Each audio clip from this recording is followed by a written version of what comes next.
Hello! Les balades d'Isa, ce sont des coups de cœur, des océans de curiosité pour des personnes comme les autres, c'est-à-dire comme vous, avec une richesse de cœur peu dévoilée et une panoplie de talents. Ce podcast est le premier d'une rencontre à écouter en plusieurs parties. Vous êtes avec la chorégraphe et claquettiste Soraya Benak de Bordeaux. Ambiance tap dance. La dernière création de Soraya Benak s'appelle Tap Spirit. Bonjour Soraya Benak. Bonjour Isabelle Wagner. On a décidé de parler dans cet épisode de Claquette de ce sens d'équilibre. Tu es toujours à la recherche du yin et du yang finalement dans ton travail de claquettiste et de chorégraphe. Particulièrement dans cette nouvelle création, donc Tap Spirit, puisque l'idée de départ était la spirale. Et la spirale, c'est, tout le monde le sait, un mouvement répétitif arrondi. Et si on l'épure, finalement, reste l'idée du yin et du yang, visuellement parlant. Et après, le côté visuel m'a inspirée. Je me suis posé des questions par rapport à si le noir était plus rempli, si le blanc était plus rempli, si les petits ronds disparaissaient. Enfin, tout ça m'a inspiré, m'a donné des formes d'inspiration. Alors, c'est très philosophique dans ma tête. Après, sur scène, ça ne sera pas aussi développé philosophiquement, ça va être développé artistiquement parlant. La philosophie m'a amenée à l'artistique, je dirais, pour réfléchir à ce spectacle. Cette réflexion, tu l'as eue depuis quelques années ou est-ce que c'est subitement en pensant à ce spectacle ? C'est subitement. Alors, pourquoi j'avoue que je ne sais pas d'où ça m'est venu. L'histoire du point de départ et du lancement de la vie et qu'est-ce qui nous propulse, qu'est-ce qui nous arrête, qu'est-ce qu'il y a eu avant, qu'est-ce qui fait qu'on avance, qu'est-ce qui fait qu'on rencontre. Tout ça m'a amené à cette réflexion d'équilibre entre le yin et le yang, en fait. Et comment le dosage peut se faire pour qu'on trouve chacun, parce qu'on a chacun un équilibre qui nous correspond. Et dans ce spectacle, c'est arrivé à trouver cet équilibre entre toutes ces individualités et qu'on puisse créer quelque chose, un espace ensemble. Un espace de yin et de yang, justement. Ouais, quelque chose de nouveau, en fait, avec plusieurs individus. C'est ça que tu essayes de nous expliquer, hein, toujours dans l'équilibre. La notion d'équilibre, en fait, elle est aussi dans la vie. Elle est dans la vie, mais oui, c'est tout à fait c'est un vrai parallèle entre ce qu'on vit. Donc, j'ai essayé d'observer les relations, celles que j'ai eues avec certaines personnes, celles que tu peux avoir avec des gens. Enfin, voilà, tout m'a inspiré pour arriver à cette création de Tap Spirit. Et j'allais dire que, en fait, cet équilibre ne sera jamais le même. Puisque nos ressentis, chaque jour, on est avec une information différente dans notre organisme, dans notre façon de penser. Donc forcément, chaque jour, on a une petite avancée supplémentaire vers un autre équilibre. Donc forcément, le spectacle qu'on va jouer, il a une base qui est de construction. On a réfléchi à comment on allait utiliser l'espace, comment on peut créer ce mouvement d'équilibre. Et après, selon comment on va l'interpréter, forcément, si un des individus, un des danseurs, va marquer un point-virgule, mais ce jour-là, il ne marque pas un point-virgule, il marque un point d'exclamation, l'autre danseur va peut-être répondre de façon différente. Du coup, il y a un autre équilibre qui va se faire. Dans le question-réponse. Dans le question-réponse et même quand on danse ensemble, on fait circuler des énergies entre nous. Donc forcément, on ressent, si vraiment on apprend à danser ensemble, hein, c'est-à-dire que des fois, il y a des gens qui dansent ensemble mais qui sont un individu sans comprendre qu'il y a des gens autour. Ça, j'avoue que c'est pas trop ma tasse de thé. Hein. Je ne prendrai pas ce thé-là demain matin au petit déjeuner, mais c'est très intéressant d'arriver à sentir le groupe. Et justement, s'il y en a un qui est un peu plus faible ce jour-là en énergie, l'autre à côté va remonter parce qu'il va le sentir et donc va se créer l'équilibre. Et ça peut être c'est comme l'histoire des vases communicants, en fait. C'est un peu ça. Et le yin et le yang, c'est l'histoire pour moi des vases communicants. Si le noir n'existait pas, le blanc ne pourrait pas exister. Si le blanc n'existait pas, le noir ne pourrait pas exister. Et entre eux, ils font cette alliance et c'est trouver cette harmonie dont tout le monde rêve, je pense, mais utopique probablement. Mais allons-y, essayons. Tu parles d'équilibre en claquette. J'ai constaté qu'on était souvent sur un pied, donc presque en apesanteur. Alors là, on parle d'équilibre physique. Ça, c'est encore autre chose. Parce que là, ce dont on parlait jusqu'à maintenant, c'est plus l'équilibre émotionnel, énergétique et ce que va ressentir le public. Là, l'équilibre physique, personnellement, quand on est en train de danser, on a l'impression qu'on est souvent sur un pied, mais parce qu'on est dans l'anticipation en claquette. Donc, pour pouvoir faire notre pas à gauche après l'avoir fait à droite, il faut avoir déjà préparé son pied en amont. En fait, c'est pour ça qu'on a cette sensation-là, mais il y a des danseurs, comme Chad Green, que j'avais déjà cité, je crois, dans la première ou deuxième interview, où on a l'impression qu'il ne lève jamais, il ne décolle jamais les pieds du sol, parce qu'il a une technicité très, très, très rapprochée du sol. Et après, il y a des mouvements en claquette où on a aussi quand même les deux pieds dans le sol. C'est pas tous les mouvements, et il faut quand même changer de pied, etc., pour justement travailler cet équilibre-là dont on parle. Mais il y a des mouvements où on peut se permettre d'être les deux pieds au sol, et on fait travailler à ce moment-là que les pointes et les talons en dissociation, par exemple. Est-ce qu'il y a des moments où, quand tu es sur la scène et que tu danses, tu as l'impression d'être dans une autre dimension? Je dirais pas ça. Pourquoi ? Parce que je fais de la scène depuis que j'ai 5 ans. Donc c'est difficile à dire puisque j'ai toujours vécu ces instants-là. Dans une autre dimension, c'est-à-dire que tu es dans ta dimension à toi? Ah oui, ça oui, oui.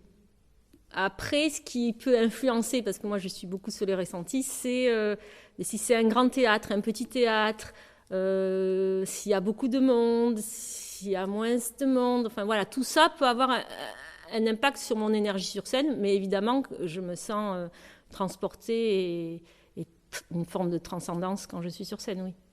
Est-ce que ta compagnie, tous tes danseurs et danseuses te suivent dans cette notion d'équilibre? Est-ce qu'ils t'apportent aussi d'autres idées? Ah ben oui, ah ben heureusement, on est là pour s'apporter et échanger. Ah non, je n'ai absolument pas une position unilatérale dans ma façon de penser les choses. D'ailleurs, le spectacle, il a été écrit, mais on a échangé ensemble au moment de mettre en place, de commencer à créer, à faire les chorégraphies, à travailler sur la mise en scène. On a échangé ensemble sur les façons de faire. Il y en a qui ont donné leur point de vue. Après, évidemment, la décision finale, c'est plutôt moi qui la prends. Mais c'est un processus de réflexion à plusieurs, vraiment.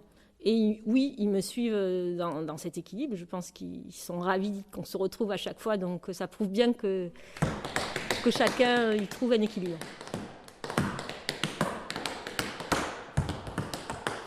Quel est le moment qui, en fait, t'étonne le plus dans ton spectacle Tap Spirit?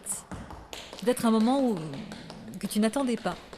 Alors là, quel est le moment qui m'étonne le plus? Mais j'espère que je serai encore étonnée, en fait. Parce que, alors, franchement, la dernière fois que nous avons répété, j'ai été étonnée par le début. Parce qu'il arrive un peu à ce que j'avais imaginé au départ. Parce que le début est assez dur à réaliser, je pense que c'est le plus dur du spectacle. De toute façon, quand on écrit une dissertation ou quand on fait un spectacle, on sait bien que le plus dur, c'est l'intro et la conclusion. Et dans ce spectacle-là, j'ai en plus décidé de faire un parti pris un peu spécial, puisque c'est sans musique, sans claquette.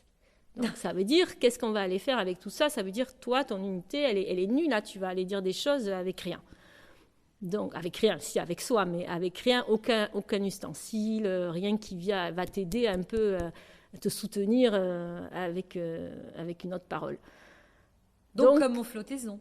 Oui, tout à fait. Et donc, pour répondre à ta question, j'ai été agréablement surprise par ce début, parce que il commence à venir comme je l'ai pensé au départ. Et ça me surprend que ça marche parce que c'est une sensation très agréable. Il y a des choses, je sais qu'elles vont marcher. À un moment donné, il y a un échange flamenco-claquette. C'est très, très puissant. Les deux danseurs sont magnifiques dans cette interprétation, je trouve vraiment. Et ça, ma conviction était déjà là de savoir que ça va marcher. Tchouk, tchac, c'est carré. Tac, ça envoie, c'est super. Mais ce début-là, je l'avais dans ma tête et j'avais pas encore le fil exact de voir comment il allait marcher. Et c'était on va un peu en flottaison, un peu à tâtons de la chose. On sait vers quoi on veut aller, mais on n'est pas sûr à quel moment ça va arriver. Et là, j'avoue que j'étais surprise parce que à 1 mois du spectacle, ça y est, on le touche. Je ne dis pas qu'on l'a parfaitement, mais on le touche ce début, et c'est intéressant. Moi, ce qui m'intéresse, c'est de pouvoir épurer, trouver des idées et qu'elles arrivent à prendre forme comme je l'avais imaginé. Et là, c'est une bonne sensation et c'est une bonne surprise. Moi, j'ai été surprise de ça, oui, à ce moment-là, parce que je ne m'y attendais pas, en fait. Ce début n'était pas encore parfaitement là et en même temps, je ne suis pas à me dire il faut absolument qu'il soit là. Voilà, peut-être que le public il le percevrait pas comme ça, comme je le perçois. En tout cas, moi, je sentais bien qu'au niveau d'énergie, c'était pas encore parfaitement placé, au niveau d'équilibre entre nous, etc. Et là, comme je pense qu'on s'est lâché sur nos personnes aussi et assumer la chose, assumer d'être avec rien, je pense que déjà ça a permis d'épurer et de rendre la chose un peu plus proche de ce que j'imaginais.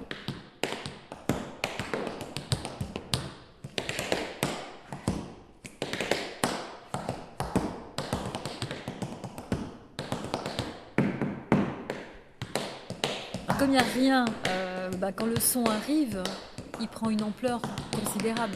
Mais j'espère, oui.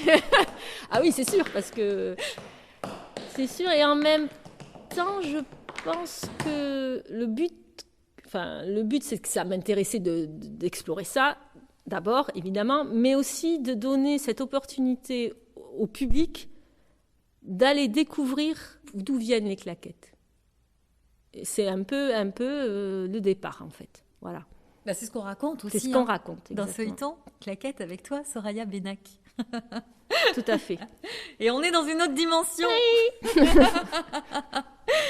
Bon, alors donc tu vis le son, tu le vis au plus profond de ton être et tu le vis à travers ton expression corporelle et aussi à travers tes pieds.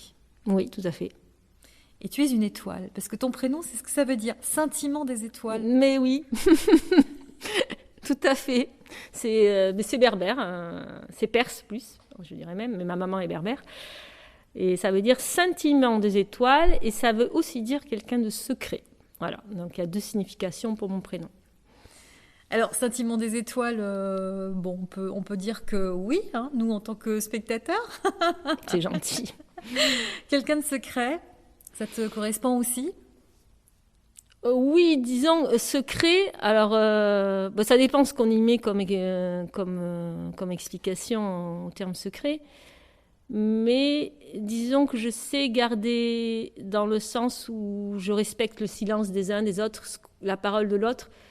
Et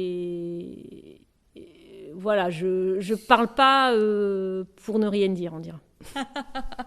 Tu fais pas du remplissage. Je fais pas du remplissage, voilà, c'est plus ça, exactement. Ouais. Quand j'ai rien à dire, je dis rien, en fait. Et dans les étoiles, quand tu regardes le ciel, par exemple, un ciel étoilé, qu'est-ce que ça t'inspire de nouvelles chorégraphies ? Est-ce que c'est un moment de réflexion sur la vie ? Puisque on est tous un peu émerveillés devant ce spectacle naturel qu'est un ciel étoilé. Oui, c'est vrai. C'est vrai que c'est un tableau magnifique.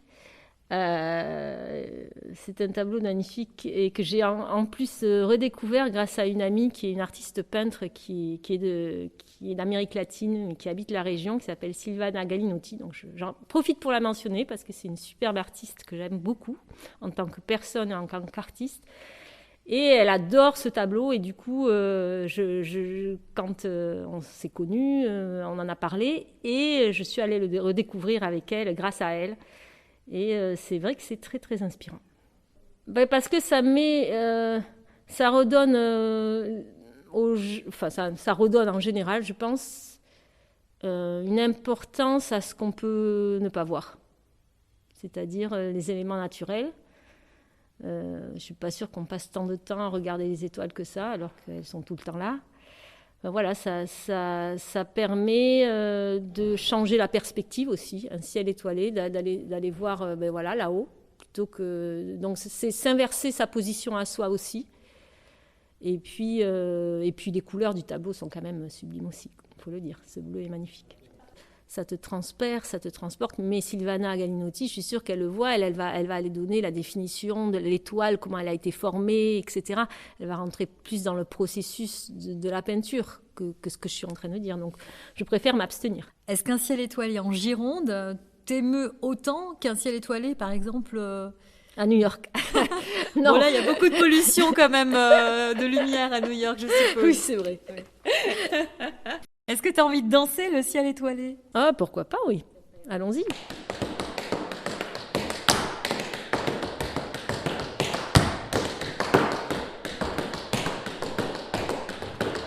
Alors, tu parles beaucoup de couleurs depuis le début de ces enregistrements de podcasts dans les balades d'Isa, Soraya.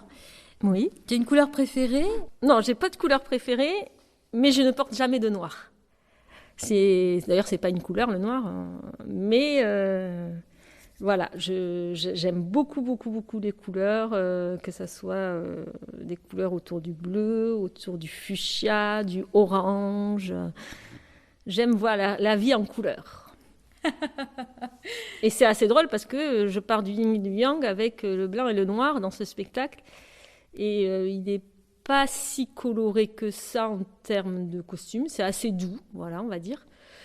Donc c'est assez drôle parce que finalement, ça ne reflète pas ce que je suis en train de dire, mais c'est une autre forme de ma personnalité, j'imagine.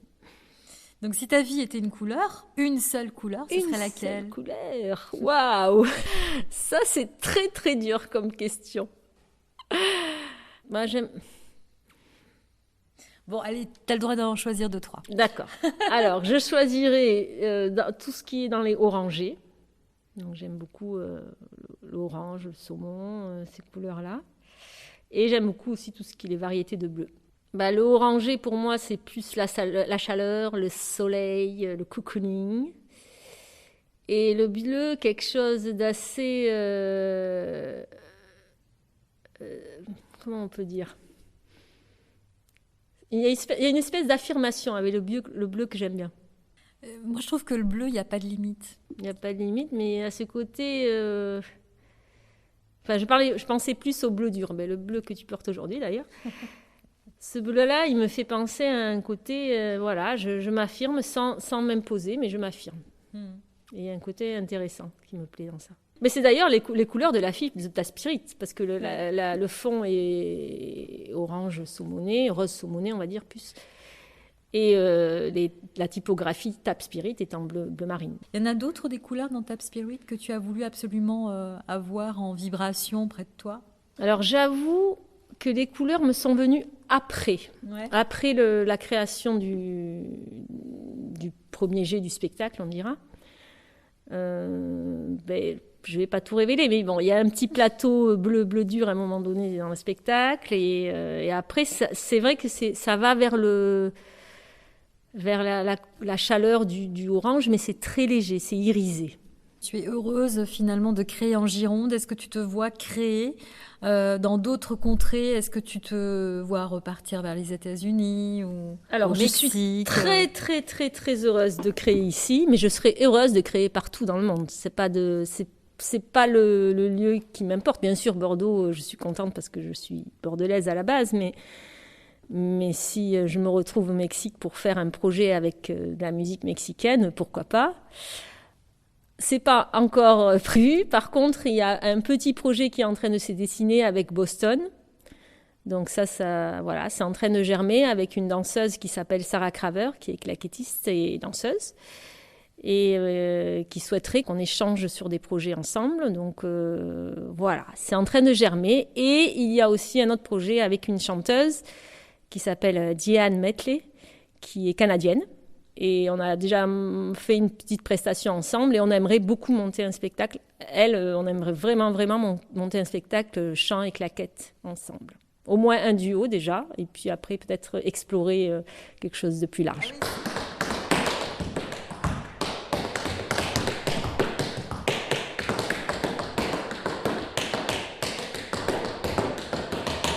Toujours dans la création, toujours en train de chercher des nouvelles idées.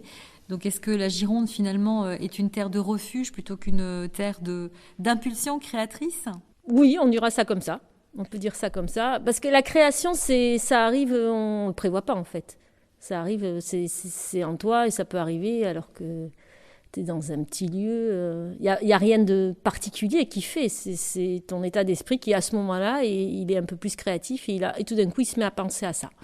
Donc, je ne suis pas allée plus loin que cette réflexion-là.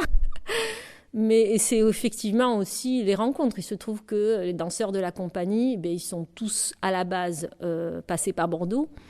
Donc forcément, ça a été un point de ralliement, je vais dire, pour Bordeaux, c'est chouette. Et puis en plus, on a le lieu pour pouvoir répéter, donc c'est aussi un bon soutien pour nous, parce que ça ne serait peut-être pas le cas dans d'autres villes, dans d'autres pays. Donc ça c'est un gros impulse pour pouvoir faire cette création. Après, la vie, elle amène d'autres belles surprises, on verra pour la suite. Ciel étoilé, couleurs, scintillement aussi des émotions.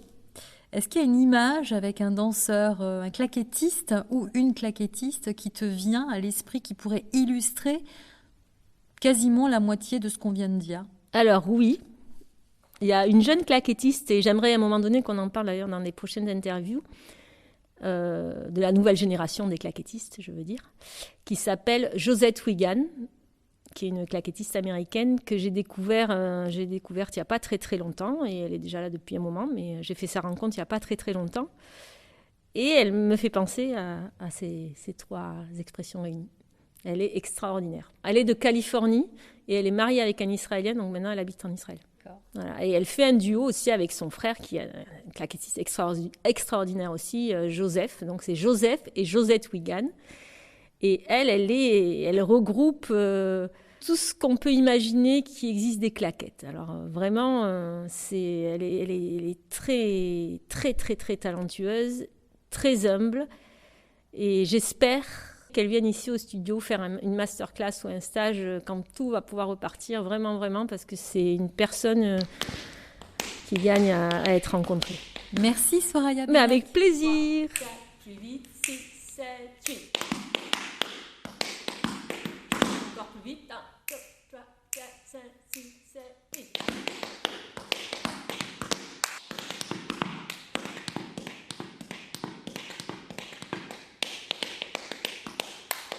Les balades d'Isa. Vous aimez ? Partagez, abonnez-vous et à bientôt pour le prochain podcast.